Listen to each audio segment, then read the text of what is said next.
It's been more than a year since Sacramento City leaders first considered allowing dispensaries to open on-site lounges where customers enjoy their wares.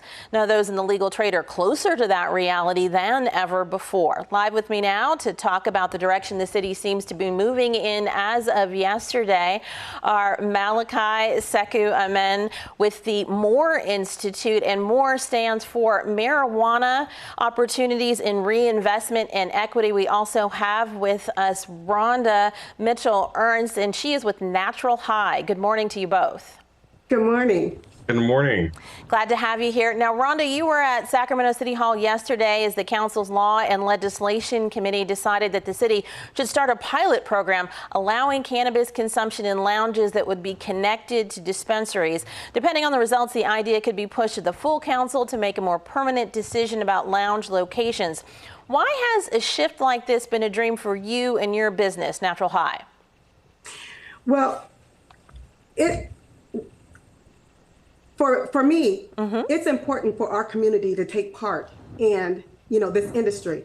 We have paid a big price, the war on drugs against our community, and we're only 9%, CORE is only 9% actually right now holding space in this industry.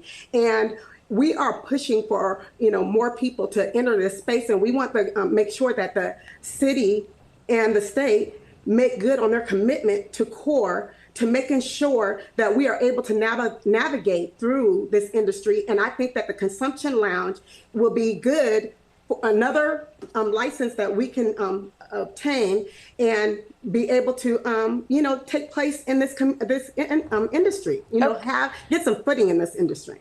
Rhonda, this pilot program that you just mentioned, you talked about CORE participants, and that's what the city is going to focus its pilot project on. And CORE stands for Cannabis Opportunity Reinvestment Equity, in which qualified applicants are given licenses to operate dispensaries in the city's legal pot business exclusively until this group represents 50% of all the licenses granted across the industry categories. You've been in CORE. We know there have been some equity concerns. Now, with these latest steps by the city, do you feel more confident in the commitment the city is giving, with this legal market advantage to those who've been, as you mentioned, unfairly burdened by the laws that once prohibited recreational pot?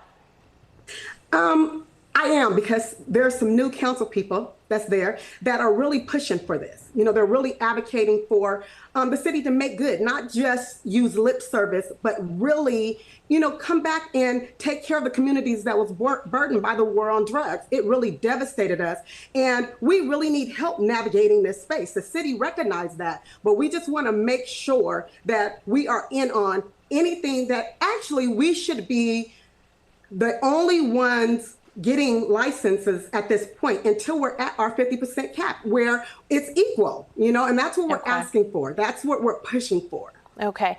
Malachi, through the MORE Institute and the California Urban Partnership, you've been pressing for racial equity in the legal marketplace. Now, what's your take on the city's plan for this lounge pilot program focused on these CORE participants?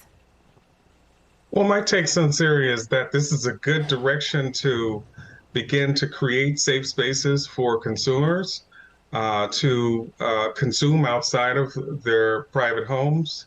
It's a good direction that the city is going into in terms of taking into account the CORE policy that the Institute for MORE negotiated, a number of years ago.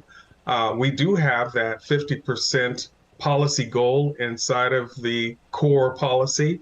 But the devil is in the details, and we'll see it and we'll believe it when we see it, I should say.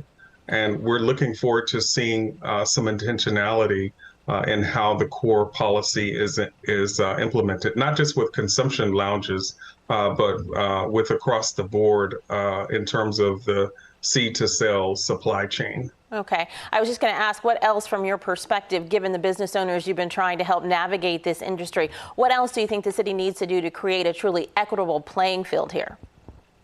Well, we need to have the right environment around regulations, around tax relief. Again, we're only 8% of the licensees in the city. And so we think that the U.S. Small Business Administration recommendation should be followed with respect to, giving small minority businesses 5 years to mature before you begin to levy these extra heavy taxes that are not just levied at the local level, but also at the state level. We have a 15% excise tax. And so taxes, access to capital, the city is not contributing to the Access to Capital Fund. And so we're hopeful that that happens as well. All righty. Thank you so much, Malachi and Rhonda. We appreciate your time this morning and your insight. Thank you. All right, thank you.